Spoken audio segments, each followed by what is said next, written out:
Hello FlossTube, welcome back to my channel.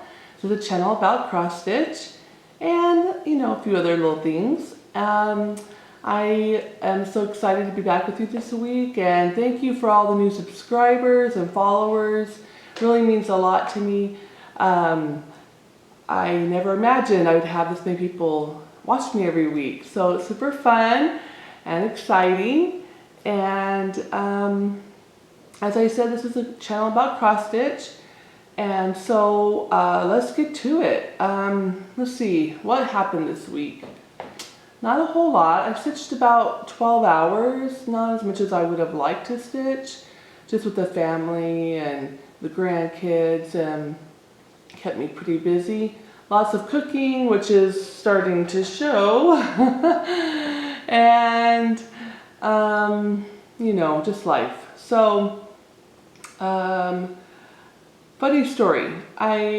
Speaking about cooking, so this week with all the cooking, I was like thinking, oh, what am I gonna make for dinner? And hem-hawing and putting it off, and all of a sudden the doorbell rings, and I went to answer the door, and the pizza guy was there with a stack of pizza, like I would say 3 pizzas, looked like a dessert pizza, maybe some wings, huge stack. And I was like, yes, thank you, Hunter. One of my sons, he orders DoorDash for all of us. It'll just surprise us all the time. So I thought, oh, awesome, I don't have to cook dinner, love it. So I put the pizza down, and then I started heading back to his room to tell him the pizza came, and the doorbell rang again. I thought, oh, that's weird. So then I went back to the door, and it was a pizza guy, and he's like, yeah, sorry, that pizza's for your neighbor. I was like, oh, are you serious? So I gave him all the pizza back, and he took it next door, which, I don't know, luckily we hadn't opened it yet, but with everything going on, I don't know if that was wise of him to take the pizza from one house to another. I don't know if my neighbors would have appreciated that. And yeah, luckily none of us are sick, thank goodness, but still, I don't know. I was disappointed. The Craig pizza really bad after that. So then I had to make dinner, and yeah, not right. Anyway, let's talk about my whips. I have 2 whips currently that I've been working on. I started on Hands-on Design Memorial Day. I'm still working on that one. God shed His grace on these, what the caption says.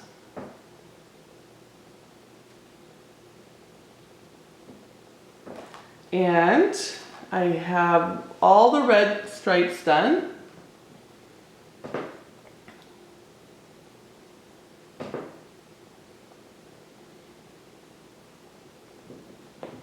Coming along very nicely, love it. And my other whip for this week was Snow Village by Country Cottage Needleworks. I'll insert a picture here. The picture is really small, doesn't show up very well. So I'll insert a picture here. I'm working on Popsicle Cart. It's the last one in the top row.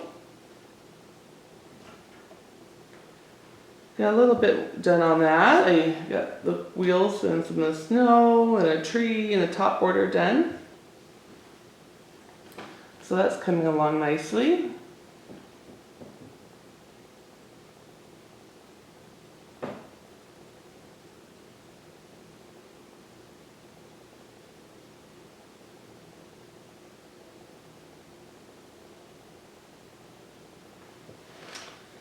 Okay.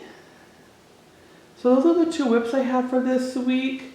I did finish another Be Well free chart.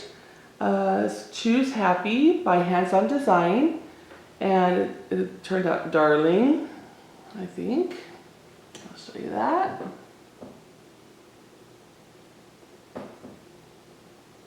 I stuffed it with crushed walnut shells and added some fabric, put a little bow on the bottom.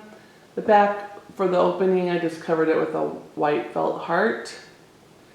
Super adorable. I'm going to try to, as I mentioned in another video, try to stitch one of the freebie wall charts every week that we are staying home.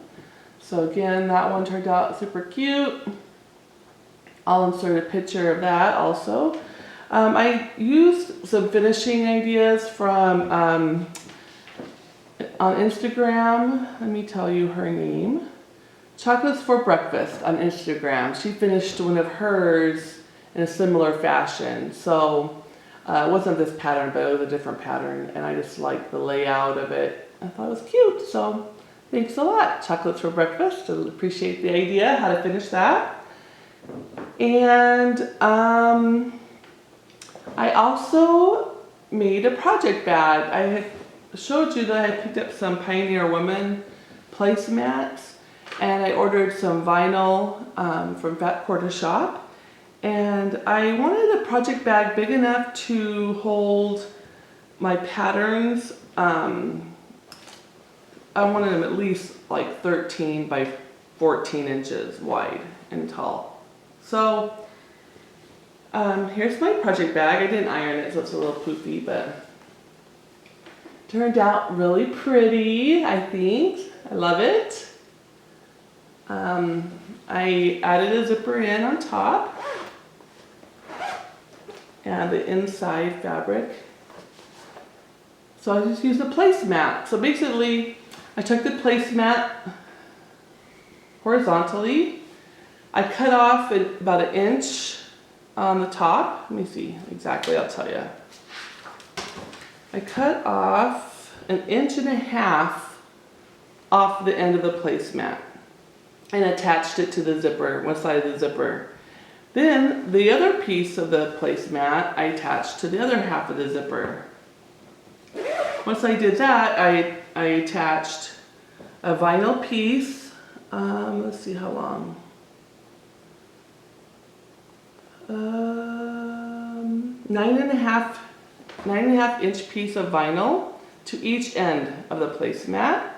And I turned up the bottom. From the bottom, I folded it up about 3 inches, roughly. Attached that to the vinyl. After I had all that attached together, I turned it the wrong inside out, and to do that, to attach the vinyl piece. Then once that was finished, I turned it back, right side, and I just added my binding, which I just took a strip of fabric, and there's lots of videos on doing binding, and I attached it on the sides. And there you have it, just a simple little project bag using the Pioneer Woman placemat that was already quilted, made it super easy, gave me 2 different colors of fabric. Love that. That was just super exciting. My zipper is a little crooked, but I can live with it. So I have 3 more placemats that I had purchased. So I'm going to make 3 more, hopefully make some more this week. So I got that done. That was my other FFO, which for those of you who are not aware, fully finished object. Okay, let's see, moving right along here. We're going to talk about my haul for this week. I didn't have an apron that I liked. I had an old raggedy, yucky apron, and I didn't feel like wearing it. And I started filming Ort files for all of you who might be new. Ort files are other random things. So the Ort files, which you can find on my channel in a separate playlist, will have different ideas about different crafts or home decor, cooking. And after my last video with my grandson, super cute, he's so cute. You gotta watch it just to see my grandson. Anyway, after I made that video, my family was like, you really need a pretty apron, because I just had on a t-shirt and just looked kind of blah. So I went on Etsy and was searching around for a really pretty apron, because it's gotta be pretty. And I went to, let me tell you the name of the Etsy shop, Cozy Kitchens, Cozy with a K, Cozy Kitchens on Etsy, and ordered an apron. Oh, is it cute? So I got that this week, and the packaging was cute. So when you open the box, there was a really cute like thank you card from her, with a little cute antique old-fashioned little polar bear. And then when you open up the box, I hope you can see this, there was a cute little wooden spoon with her little Cozy Kitchen logo, and it said thank you from Cozy Kitchens to help you stir up something wonderful. Little wooden spoon in there, super cute touch. And then the apron itself was so pretty. It's a light blue with cherries. Let me zoom in here for you. It has a cute little pocket here. And look at this flower. Oh, so cute. It's actually pinned on, so when you wash your apron, it won't get ruined. You can take it off. And the ruffles on the bottom, adorable. And then it has a little piece that you put on top. Cozy Kitchens, and it says your kitchen with style. Love it. So check her out on Etsy. She did a really fabulous job. The back is just as pretty as the front. And I love it. So if you want to see this modeled or debuted for you, check out my video tomorrow. I'm going to post how to make some homemade peach cobbler. Super easy and the best peach cobbler I've ever had. Anybody who's ever had it loves it and thinks it's the best peach cobbler they've ever had. So I'll be sharing that on my Ort Files tomorrow. And I'll wear my new apron and get to see it. So check that out. If you haven't subscribed already, that would really help me out a lot. And it will also help you out a lot because it will notify you when you get a new video to watch. Okay, so that was my haul. Okay, we had a question from Kathy, and Kathy asked if the ruffle was hard to do on my harvest finish, and also she asked about magnets. Where do I buy them from? Right now, Kathy, I haven't bought any magnets, so I can't tell you where I purchased them from. I had some that we used previously at church to hold up papers and pictures on a chalkboard. So I don't know where I got them. I've had them for a while, so when I run out, I'll be heading down to the store once we're able to go shopping again, and I'll try out magnets and washers. And once I do that, I will share it with you all. So unfortunately, I can't give you any guidance on that right now. As far as the ruffle on the harvest finish I did, it's super easy. So let me show you that again. Basically, I ripped about 3 inches or 2.5 inches of fabric. I just cut a little strip of my fabric and ripped it off. I made sure both sides of the fabric had been ripped, so they had that torn looking edge. And then I took a needle and a long piece of thread, which I doubled so it was extra thick. And you just do a basting stitch right along the edge of your fabric, just in and out, real big. Doesn't have to be perfect. In and out, in and out, in and out, all the way around the edge of your ruffle. And you just pull it as you go. And you're going to need about at least 2 lengths of the perimeter. So if you know, 2.5. So you need a pretty long piece, a couple pieces. And you can't tell where one starts and the next one begins. It doesn't matter. You don't worry about it. Once you've done that, the hardest part really is gluing it around your finished piece because you get burned. Hot glue gun burns. So yeah, you just move it around, scrunch it around. I usually like to try to lay it out on the table and then put my piece on top of it and see how it looks, and then just kind of shape it there. before I put it on, make sure I have enough and it's the right thickness.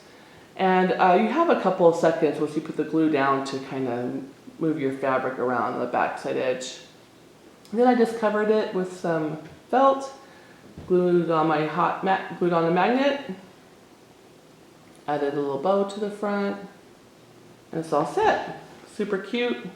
I didn't have any washers, so I used 2 magnets, but I intend to buy washers once I can get down to the home store, and that way I don't waste the magnets. I could put a washer there instead.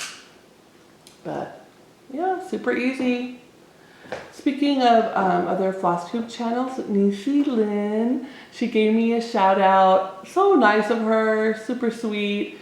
Really appreciate it. Thank you, Nisi Lynn. If you're not watching her already, go check her out. She's super cute. Her cross stitching is amazing, and she has a darling accent that I wish I had, and her stories are so funny. I love them. You just laugh right along with her, and just those good life stories that you love to hear. So on to our giveaways for last week. We had 2 cross stitch patterns you could try to win. One is from Laura Doyle Designs, and it's Home is Where My Cat Is. So in order to win this chart, you needed to subscribe to my channel. So don't forget to hit the subscribe button. Also, you had to mention the word cat in your comment. We don't mention the word giveaway, we don't mention win, we don't mention I want to have that. You just say the word. So the winner for this pattern is Pam Lacey. Congratulations, Pam. You mentioned you're a cat lover, so I'm super excited for you to get this chart. And I need you to, down below my video, you'll find my email address. I'll also post it on the screen here. Email me your address. Congratulations, Pam. You also have just 1 week to get me your address. So please email me as soon as possible so I can get this in the mail to you. If you don't respond within the week, then I'm going to choose another winner. But I really want you to get it, Pam, so email me your address. Also, I had from Calico Crossroads patterns called Tech Support. Really cute pattern. And this pattern was won by Teresa Couch. Congratulations. She mentioned she had 2 cats and she loves tech support. So congratulations, Teresa. Also, please email me your address and I will get this in the mail to you this week. All right. In the theme of cats, I have another pattern that was given to me. Actually, it's a book of patterns. There's 12 patterns in this book. It's called Cat Personalities. It's put out, looks like, by Linda Gillum, American School of Needlework. Super cute.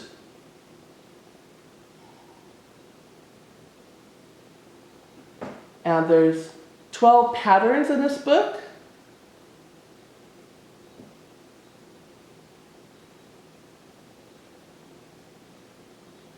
Super cute. If you would like to win this pattern, book of patterns, please mention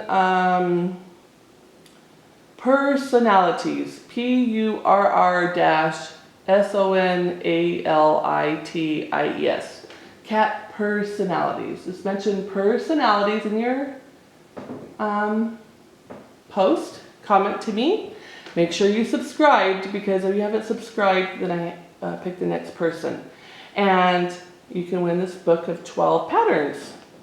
When I hit 1,000 subscribers, which we're super close, I think I have 600 roughly, and there's a lot more viewers watching my videos that haven't subscribed. So once we hit 1,000 subscribers, I'm going to give away Blackbird Designs book. It's Loose Feathers, third pattern from 2012. It's called Summer's Last Rose. I ordered 2 of these. So, because I ordered 2 of them by accident, we will have this be one of the prizes when I hit 1,000 subscribers. So please subscribe so we can have this giveaway. The patterns in this book are so beautiful. Oh my goodness. Let me see if I can find some close-up pictures for this.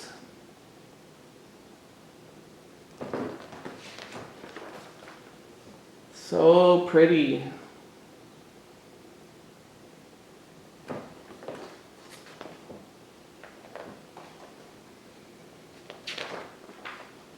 I don't want to show the pattern themselves, so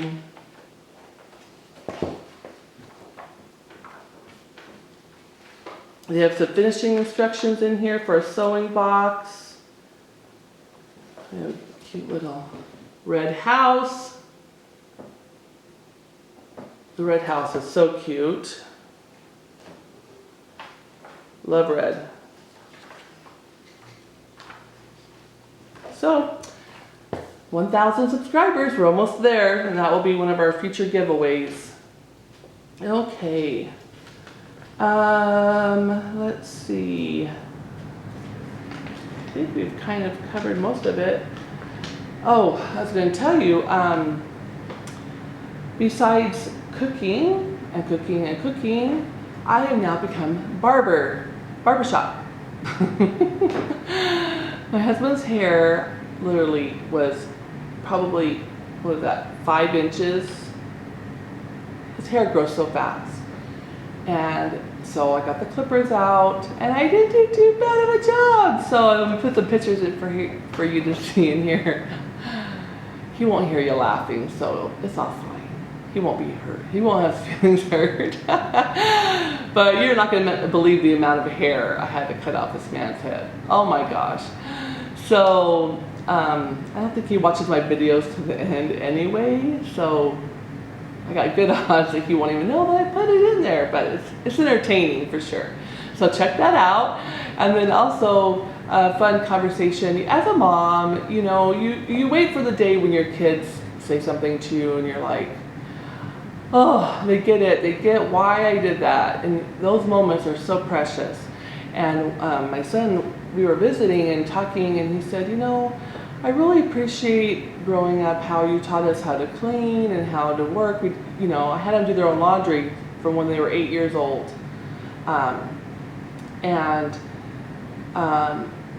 They kept their own clothes in their room, and they did their own, I taught them how to use the washer and the dryer, and they did their own laundry because they had to go back to work when my youngest was in school all day, and I needed help. I just couldn't manage the whole house and work a full-time job and have time for them. So I didn't pay my kids allowance for doing household chores. I felt like that is, you're part of this family. We all live here together. We all contribute.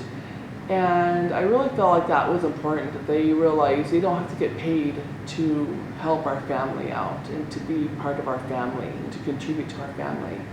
And so they didn't earn allowance for that. Sometimes I pay them a little money for extra, chores. Like if they need money, I might say, okay, well, if you can wash my car, I'll pay you some money. But mostly, they didn't ask for a lot, and if they needed to go with their friends somewhere, I would just give them some money. So that was kind of how we did it in our home. And there's so many millions of ways out there to do this. Some giving allowance, some not. It's not right or wrong. It's what works for you and your family. So by all means, I'm not trying to say my way is the right way, because my way is right for me, but it's not right necessarily for you. But he just mentioned to me, I appreciate that. And he said he has friends who still don't know how to do their laundry or clean their house, and they're in their 20s, and that's shocking to me. but to each his own. But it made me feel good, like, oh, I did something right. I didn't, totally screw my kids up. Anyway, we were just visiting about, I learned at an early age to work hard to earn my own money. My parents had, they would get in school year, buy us a new pair of shoes, a few outfits, but really, I mean, you wore the same clothes all year long. It's not like nowadays where you buy your kids clothes all the time. I think we would get clothes at the beginning of the school year, and then come winter time, we would probably get a couple of warmer pieces, but we really didn't get a lot. And so if we wanted extra, I started earning money at 12 years old. I would go with my sister to a woman's house at our church, and she would pay us $1 an hour to help her clean her house. And bless her heart, we would like clear off one area and move it over there, and then we'd go over there, clean up that area, and move it back over there. She had so much stuff. But we made money. We'd go help her clean out our refrigerator, clean out storage areas, closets. I remember she had a huge block of chocolate. Oh, this thing was huge, thick. She used it for baking. She used to make peanut clusters at Christmas. And we would go into her pantry and get a little piece of chocolate off that big, huge block. And it was such a fun treat. The other funny thing was she had a 2-story home. And for some reason, me and my sister swear her house was haunted because it was so scary upstairs. Nobody was staying up there. She had a bedroom that she would have us take things to, a spare bedroom. And it was freaky. We did not want to go up there by ourselves. And when we would go up there, we would put down whatever we had to put down, and we would run out of there and down the stairs. And sometimes if my sister had to go up there without me, or vice versa, we would kind of, wait a second till the lady we worked for wasn't really paying attention, and we'd go get the other one and say, I have to go upstairs, please go with me. Because we were so afraid to go up there. It's kind of funny. But I really do think that it was haunted up there. I really do. So then at Christmas time, oh my goodness, there's a store we used to have here in Arizona when I was growing up. It was called Pick and Save. And it's similar to like a closeout store. And she would shop all year round. She would just buy things, toys and things for adults and kitchen stuff, and she would put it in her guest bedroom downstairs. And she would shop and shop and shop and shop. And then come Christmas time, we would spend hours wrapping presents and pulling little stickers off of the presents. And I don't even know how she knew. She didn't even know what was in them. I think she just would buy for her great-grandkids and her kids and her everyone. And I think she just literally would just pass out gifts randomly, wrapped gifts. So I can wrap a present. I tell ya, I learned how to wrap presents really well. So I think that pretty much wraps it up for this week.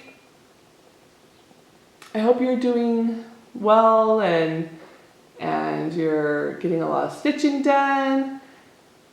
And stay happy. Till next week. See you then. Bye.